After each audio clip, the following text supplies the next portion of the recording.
Hi everybody, welcome to my channel. I'm continuing on the series of this big bore air rifle update. I wanted to show you guys today some variations in pellets.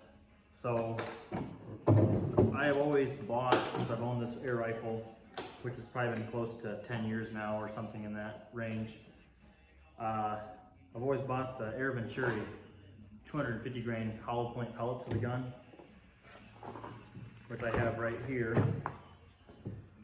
I've never experimented with any other type of pellets, and I have shot deer with this particular pellet and had great success. But now that I am getting more into it and realizing there are other stuff out there, I have decided to go around and pick up some of the more common size and weights others are using. And I'm going to experiment, but right now I just wanted to show you guys some of the quality differences I've noticed buying from somebody else other than Air Venturi. So I have got a couple of the Nick Nielsen's specialty ammunition. I've got, I'll flip them all this way so I can read what they are. Got some Air Venturi stuff here, and then I've got some Griffin airgun ammo right there. From Nick Nielsen, I've got the 290 grain slugs, 350 boat tail slugs, 298 boat tail with a knurl. I'll show you guys what all that is. They say it's supposed to have less surface area contact on the rifling, I guess. It's supposed to be a little more of a faster bullet, a little bit less grip. So I'm not sure how it's going to do if you gain velocity or not, per se. You don't have that air pressure, but I'm sure it's still engaging it enough to get that pressure behind it, but maybe it takes less pressure to get it moving. I don't really know. Maybe it'll move faster or something with less pressure. I'm not entirely sure. We will be chroning all of these pellets and experimenting with the power wheel on this gun down the road, because that's going to be quite a big job, and I want to carefully do some research and experiment. But back to these real quick. I got a 348 grain boat tail knurl hollow point slug. These are all hollow points, by the way, including these. Then a 400 grain boat tail slug. These are all in boxes of 50. And then from Griffin, I got some 350 boat tail hollow points and some 330 boat tail hollow points. Then I got 300 grain big bore pellets, and then 250, which is the standard I've always been using. So we won't be shooting anything at all today, but I wanted to bring you up close and show you, because this is all that you can, if you just go on Pyramid Air or Airgun Depot, you will typically find just these, this particular brand. It's harder to find these, not necessarily harder, but it's not as commonly brought up, I guess. So once I seen these in person, I was blown away by their casting quality and just the lubrication even on the bullets. There's like a little bit of a lube on there. So this is the quality some of these people have put into this particular ammunition is amazing. And it's for the same price, if not cheaper than this. I want to say for the 250 grain bullets, I paid $28 to $34, I can't remember. I want to say the 300s are 34 bucks. These are like $28 for a box of 50. These are all boxes of 50 or bags of 50, what have you. So considerably cheaper to go with this, and there was a $9 shipping fee. Does not change whether you buy 2,000 rounds or 200. So, and you pay more for shipping out of Airgun Depot or Pyramid Air. So cheaper across the board to buy these, and a better quality. I'm sure they will shoot much tighter groups just because of the way they are casted with consistent quality. So I'll bring you in close. We'll go through them a little bit. I'll show you some of the things I like and don't like about these pellets. I have not shot any, so I can't say performance how they're going to do.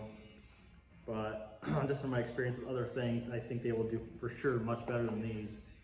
Obviously, if your gun, there's a lot that can go into a gun for valving, for consistent shot quality, I guess, and a lot of that plays on what kind of grain pellet you have, your setup on your gun, your tune setting for your hammer spring. It gets really in depth to where there's no real right answer, I guess. It just depends on what kind of gun you have, how far you're shooting it, what you're going for when you're shooting, if you're hunting, just target shooting, whatever. So I really want to do my research on this part and then also do the in-depth testing myself. I will try to videotape a lot of this, but it's gonna probably be really boring because it'll just be shot after shot, trying to find the sweet spot on the power wheel, and then air pressure in the tank to see which one flies the most consistent. And for me, I'm going for accuracy out of all this. Everything I want accuracy, because if I can't hit my target, then it's not even worth going out hunting, in my opinion.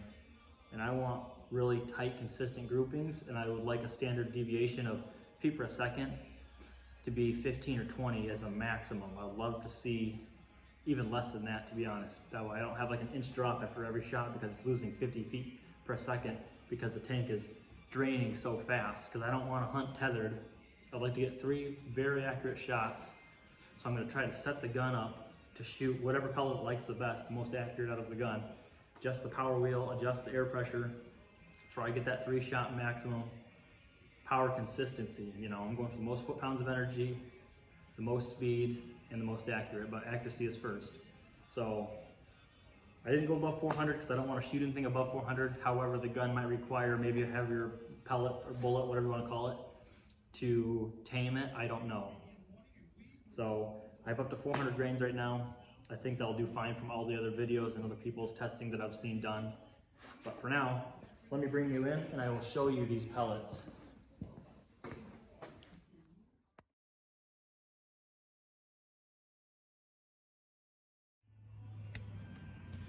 All right, so I'm behind the camera now. And right here I've got the Nick Nielsen's 290 grain. I went and wrote down the grains on the inside of the box to keep it handy. 290 grain, really clean looking. Very deep hollow points. On their website they claimed this was one of the most accurate projectiles for the 450 Texan. Here's that 298 with that knurl. I've never seen that before. This is a boat tail, which drastically reduces the drag. So, hope it's focusing on that for you. But yeah, it's kind of cool. Even bigger hollow point cavity. I really like that. To me, that's going to be better for hunting. A 348 knurl as well. Boat tail, hollow point. Now, they did put an update on their website, Nick Nielsen. This was the most popular slug for that 45 caliber Texan 457. The 290 grain they claimed was the most accurate. They did an update, and I can't remember if it's a 298 or the 348 that is now their most accurate hunting pellet. So don't quote me anymore because I did just see it, but I cannot remember. Here's their 350 grain. I mean, the thing is just shining. It just has a nice shine to it. Just looks smooth. Real high quality cast. Boat tail as well, so you only have a little bit of surface area. That's again right in this area where the rifling's hitting because of the cone here and the cone back here. So you only have really one high spot. And then we got the 400 grain. These are big, tall. I mean, that's a 350 grain. These just feel heavy. I'm missing a really smacking animal. So that's a big old pill right there. Boat tail, hollow point as well. Now, one thing I like about these, as we get longer and longer on this ammunition here, it allows a more stabilized bullet, because when you shoot low grain weight, big diameter ammunition, you're getting something that is just as tall as it is wide, and that allows it to tumble because it has nothing to stabilize it. You need like a football. You need to imagine a football with a spiral. You know, that's why it's shaped the way it is, because it stabilizes itself, whereas a baseball tumbles and does all that. So you want to imagine it that way. So these 290s, I think, will be still all right because they're obviously long enough. They're not really tumbling, but you know, you shoot the 180 grain pellets they offer, stuff like that, I don't imagine you'll see very good accuracy. Maybe you will. I've never shot them. But I can't imagine they'll be that great. Here we have the Griffin ammo 330s. These look, I mean, identical to the Nick Nielsen's. Everything just seems the same. The high quality finish on them, the smoothness, they have that same lubricant on the pellet. If there is a lubricant, maybe there's not. It just feels really slippery to me. There's just like some kind of like a little oil on them or something. So I didn't ask for that. I did see that was an option on one of the websites I did check out, that you could put like a wax or something on these pellets. It was an additional 20 bucks or something. I'm sure it's well worth it, but I opted not for that. And I can't remember if it was for the VIP slugs or something. It's a slug that I have purchased, but I have not received it yet. These all came within less than a week from being ordered. There's a particular round I did get, and I cannot remember who makes it, if it's VIP or somebody else, but it's got a steel tip, 340 grain, boat tail. No, it's not boat tail. It's flat bottom. It looks really cool. I think it'd be a great projectile for hunting, and I'm really hoping it gives me the best accuracy. Really excited to get it. They were a bit more costly. I think I paid about 50 bucks. That's counting shipping, $53-ish to get them for 50 of them. But even just the starting off price without shipping, they were more than all this particular ammunition without shipping as well. So they're gonna cost a little more, but they're CNC machined or something like that, nose on them. They're really specific and exact. So that's what's gonna make your accuracy happen. So I hope those do really well. These are the 350 grain boat tails, hollow points from Griffin. Now this is what I've always been shooting. This is the Air Venturi. Now you're not gonna find this in this packaging anymore. The Air Venturi, from what I've seen. I bought this particular box of ammo, you know, 5-6 years ago. I don't really know. I'm just throwing a number out because I don't remember when I bought my gun. But I bought all this box of ammunition when I bought my gun. So maybe I've had it for 10 years. I don't know when it came out, but I bought it shortly after the Texan came out. So 250 grain. I've been using this for a long time, and I have harvested 2 deer with it. And zoom or focus in on this projectile here. It's pretty good looking cast. It's not as nice as the Nick Nielsen's or the Griffin. Looks like they stuck a screwdriver in there or something to get that. Doesn't really matter to me. I'm really not that particular about that. It's nice to have the big hollow, thin wall. Just for looks, I feel like it would expand easier than this, but I have seen these expand and they do a very good job of mushrooming. And then you got these reliefs cut here on the sides, and I think that's to allow the rifling, as you're cutting that rifling in this bullet, to push the material somewhere and also to reduce how much surface grip you have. So don't quote me on that either, but that's just what I would imagine it's for. 250 grains. Then I just got these 300s. Now I've only bought 250 grains up until this point of all this ammunition right here in front of you. Always bought the 250 grains. I probably have 8 boxes of these. I bought a 300 grain because I just wanted to try it, but the reason why I always bought the 250s is because they were hollow point. On Pyramid Air and other places, I have a very hard time finding hollow point ammunition, you know, that's under 400 grains. The 350s is a round nose, and I just don't like that, or a flat nose, and I want a cavity. So that's just how I am. Anyways, I bought this package. You can tell Air Venturi is still the brand. It's still who makes it, but they have now went to a new name, and still made in the USA. I mean, there's not a whole lot of difference between the boxes. I think it's the same address. Get that in focus there for you. So nothing crazy, but as soon as I opened this package up, I was very disappointed because, their casting was terrible compared to the 250s that I've always shot. So let me bring you in a little bit closer for that. I don't know if this is just the quality we're going to expect from now on, but here's the 250 that I've had for a very long time. Here's a 300. Obviously taller, but look how porous that is. Every single one of these pellets is like this, and they just look horrible. And you see that nick there? I mean, they came just tossed in a box. These always came wrapped up in a plastic bag, kind of tightly together. They weren't vacuum sealed, but it was close to that. And they're shinier. Not that it really matters, but it just seems like a cleaner cast. Somebody like polished them or whatever, I don't know. Anyways, 300s. I haven't really shot them. There's still 50 in the box probably. So I can't say whether well, actually I take that back. I know I've shot at least 3 of these, because I was going to add that when I seat them in the pellet, I get very inconsistent seating. Do you see that big old, it's not a splice, but it's the, I can't think of what it's called right now, where the casting clumps around and clamps on it, I'm gonna guess, the mold.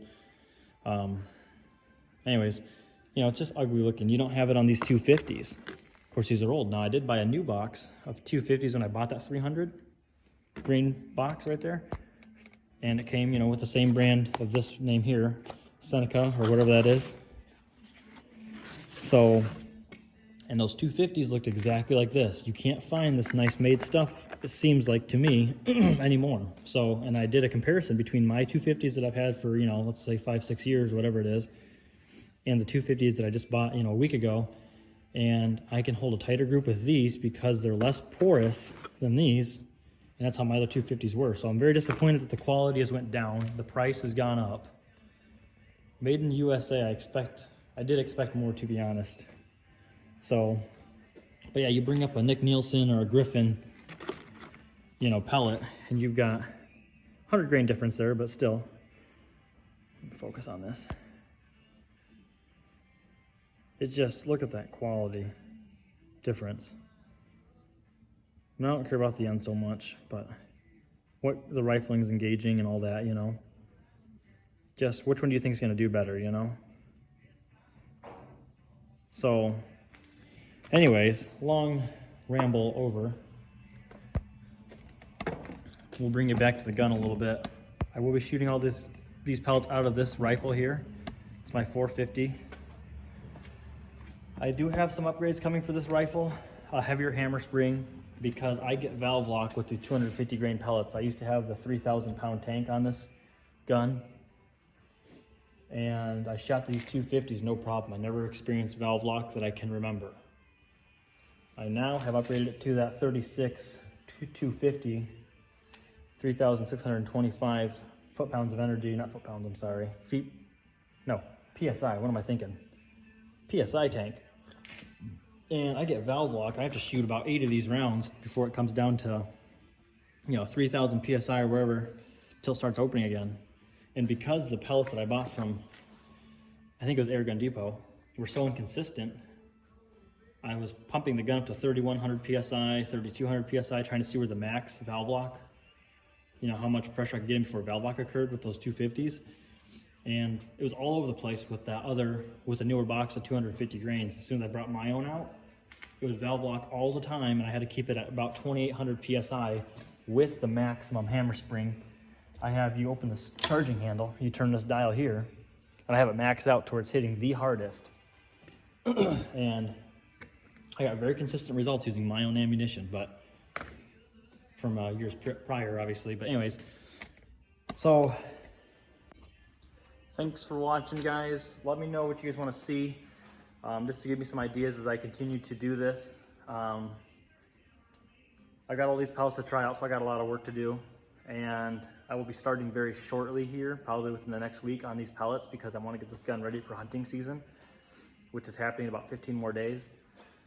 But if you guys have a question on these pellets, want links to them, or want to see velocities at different ranges, you know, that I can hopefully shoot through my chronograph without hitting it, things like that, let me know, because I'm looking for other ideas and trying to do some stuff to experiment on these guns, see what they're capable of, you know.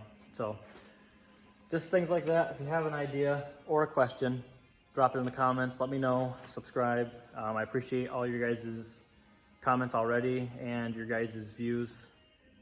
I'm a newer channel, so I'm looking to grow it and try to see how well I can do in this YouTube game. So thank you guys for all your patience and subscriptions.